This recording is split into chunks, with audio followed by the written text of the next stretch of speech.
안녕하세요. 차 마신 남자입니다. 지금 인천 쪽에서 일을 보고요. 지금 서울 쪽으로 이동 중에 제 영상을 한 번 더 켰습니다. 자, 오늘 영상 사실 주제는 최근에 제가 글을 하나 선고를 했는데요. 그 선고했을 때 주제가 왜 플로팅을 하는가에 대해서 제가 글을 좀 썼었어요. 그거를 다시 영상으로 한번 찍어보게 되었습니다. 혹시 플로팅이라는 거를 들어보신 적이 있거나 혹은 잘 아시는 분들이 계신가요? 플로팅이라고 하는 기술은 사실 믹솔로지 하시는 분들이나 조주기능사 자격증이 있는 분들은 아마 다 아실 테지만 당도, 그러니까 밀도의 차이를 가지고 위아래로 레이어를 지게끔 만들거나 혹은 알코올 도수에 따라서 질량비를 이용해 가지고 가벼운 걸 위로 띄우는 작업을 많이 하고요. 시럽이나 이런 제품들을 밑에 깔아두고 위에다가 탄산수나 이런 토닉 워터 같은 거를 부어주면 이제 투명해지면서 그라데이션이 지죠. 이런 것들을 엄밀히 보면 플로팅의 일종이라고 볼 수 있겠습니다. 자, 오늘 제가 플로팅에 대해서 얘기를 하는 이유는 결론만 먼저 말씀을 드리자면 이유 없는 플로팅은 제발 안 했으면 좋겠어요. 플로팅이라고도 하기 좀 애매하지만 아인슈페너라는 메뉴를 보시면 밑에 커피가 깔려있고 위에 크림이 깔려있는 형태를 보실 수 있으실 거예요. 그거는 기름과 물에 어느 정도 섞이지 않는 성질을 이용해서 만드는 거라고 생각을 하고 있는데, 니트로를 이용해 가지고 그러니까 질소를 주입해 가지고 거품화 시켜서 휘핑을 치는 기술도 있긴 하지만 이런 거를 떠나서 당도만 가지고도 플로팅을 하실 수가 있거든요. 바나 카페 같은 경우 요즘에는 일반적인 카페에서도 플로팅을 많이 하시는데요. 쉽게 말하면은 당도율이 높을수록 밑으로 가라앉을 거예요. 그리고 당도율이 낮을수록 위로 뜰 겁니다. 이런 것들을 보통 칵테일 쪽에서는 슈터 개념으로 해가서 폭탄주라 그러죠. 이제 한 잔에, 조그만한 잔에 서로 당도가 다른 리큐르나 주류를 사용을 해서 알코올의 차이와 당도의 차이를 이용해서 레이어를 주게끔 만드는 거를 종종 사용하곤 하는데, 이런 음료들은 쉽게 말하면 폭탄주라서 한 입에 드시게 되거든요. 그렇다 보니까 사실 플로팅을 해도 상관이 없겠죠. 그리고 아마 맛에 변화가 있을 거예요. 처음에 달았다가 나중에 독한 술이 들어온다든지, 아니면 처음에 독했다가 나중에 단 느낌이 강해진다든지. 그런데 제가 사실 문제를 좀 지적하고 싶은 부분은 카페예요. 카페에서 플로팅을 좀 자주 하시는 걸 봤어요. 그리고 저도 실제 제주도를 놀러 갔다가 일몰과 일출을 주제로 베리에이션을 만드신 분이 있으시더라고요. 그래서 그 카페에서 음료를 먹었는데 솔직한 말로 죄송한 말씀이지만 제가 지금까지 먹어본 음료 중에 최악 5가지 안에 뽑습니다. 우선은 만드시는 분들이 레시피를 만드시고 나면 분명히 사전 테이스팅을 하실 텐데 그걸 도대체 하고 주시는 건지 안 하고 주시는 건지 모르겠어요. 손님들이 도대체 무슨 생각으로 마시게 될 건지를 미리 예측이 가능할 것 같은데 미간이 찌푸려지는 음료들이 가끔 있었거든요. 그래서 그런 걸 보면서 도대체 플로팅을 왜 하는 걸까? 이 사람들은 도대체 플로팅을 하는데 이유가 있을까? 그냥 당연히 인스타그램이나 페이스북이나 SNS와 같은 그런 매체에 사진이 이쁘게 올라가야 되니까 그것만 바라고 플로팅을 하는 걸까?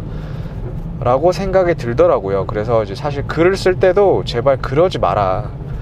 명분 없는 플로팅은 사실 의미가 없고 혹시 위키피디아나 이런 웹 서칭을 좀 해보시면요, 플로팅에 대한 장점을 비주얼라이징에 대해서는 굉장히 강조를 하고 있지만 맛에 대해서는 최악이다라는 평가들이 굉장히 많아요. 시럽이 밑에 있기 때문에 빨대를 꽂고요, 제대로 젖지 않은 상태에서 마시게 되면 단맛밖에 안 나요. 한번 상상을 한번 해보시겠어요? 단맛밖에 안 나는 음료를 빨대로 쭉 빨았을 때 나는 과연 무슨 표정을 지을 수 있을까? 비주얼적으로는 큰 매력을 줄 수도 있겠지만 제대로 섞이지 않으면 최악의 메뉴가 될 수 있거든요. 그래서 그 부분을 굉장히 간과를 하시는 분들이 계시는 것 같아요. 다시 한번 말씀을 드리자면 플로팅은 당도나 질량비의 차이로 위아래를 레이어지게끔 만드는 기술인데요, 분명히 비주얼적으로는 이뻐요. 그리고 사진을 찍거나 인스타그램에 이렇게 사진 같은 거 많이 올리시는 분들이 있으시잖아요.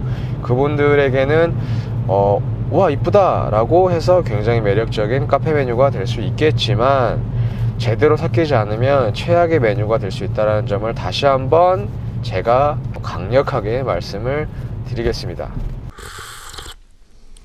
자, 플로팅이 된 음료를 그러면 무조건 맛이 없다라고 표현을 하거나 아니면 먹지 말아야 되느냐 이렇게 물어보실 수 있잖아요. 그러면 제가 간단하게 팁을 드리겠습니다. 이거는 먹는 사람들이나 만드는 사람들이나 좀 알아두셨으면 좋겠어요.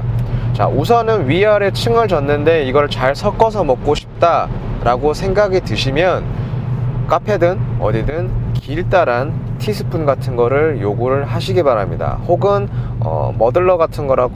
머들러라고 있어요. 길다랗게 생긴 이제 스틱 같은 경우도 있는데 이제 그런 것들을 요구하셔도 상관이 없습니다. 그 이유가 뭐냐면 당도가 높은 게 가장 밑에 가라앉잖아요. 그럼 가장 밑에 가라앉는 것들은 아무리 빨대로 좌우로 휘적휘적 하셔서 저어도 잘 섞이진 않을 거예요. 위아래가 높긴 하는데 그거를 결국에는 밑에 이렇게 가라앉아 있기 때문에 결국엔 단맛은 똑같습니다. 그래서 스푼을 쓰라는 이유는 위아래로 저어 주셔야 돼요.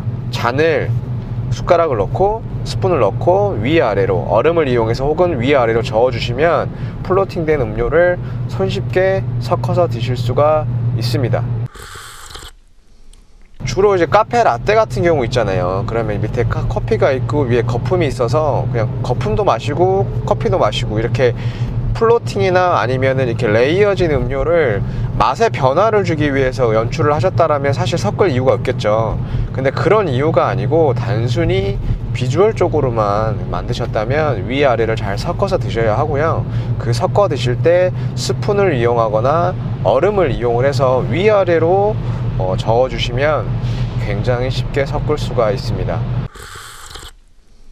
오늘은 플로팅에 대한 이야기를 간단하게 했는데 사실 티 베리에이션 하시는 분들이 이 영상을 보신다면 조금 각성을 하셨으면 좋겠어요.